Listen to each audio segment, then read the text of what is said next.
Doctors, अगर आप बुरा न माने तो प्लीज यहाँ से उठ जाएं, क्योंकि थोड़ी देर में आमिर साहब आ जाएंगे, अच्छा नहीं लगेगा। तो आ जाए तो क्या होगा?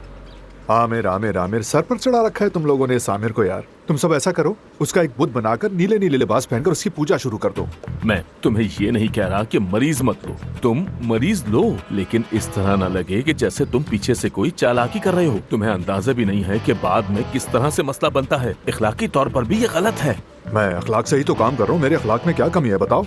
मैं और आमिर वैसे भी क्लास फेलो हैं। हाँ, मैं कम हूँ क्या आमिर से? मेरे ग्रेड्स, यहाँ तक के नंबर भी उससे बेहतर थे। मैं प्रोफेसर्स की आंखों का तारा था, आमिर नहीं। और आमिर के पास मुझसे सिर्फ हाइट ही ज्यादा है। हो सकता है तुम्हारे ग्रेड्स बहुत अच्छे हों, शाबाश, बहुत खूब, तुम वाकई बहुत काबिल हो मैथे, लेकिन तुम इस वक्त दो ऐसी खवातीन को बैक वक्त जगाने वाले हो जिन्हें एक साथ बिल्कुल नहीं होना चाहिए। और अब हमें ये देखना है कि ये बहरान कौन संभालता है और कैसे। अगर ये डॉक्टर होना है तो आओ बात करें।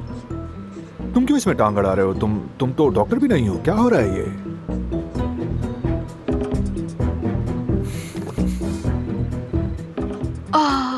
आप दोनों से गुजारिश है, यहाँ से चले जाइए। आमिर साहब आ रहे हैं। Thank you so much. जाना, आयशा और बादे साहिबा को देखने नीचे जा रहा हूँ। जो मरीज इंतजार कर रहा है उसे फोटोशूट के लिए ले जाओ। ठीक है आमिर साहब। एक और बात, फाते साहब ने रिपोर्ट्स भेज दी हैं, वो आपकी कॉल का इंतजार कर रहे हैं।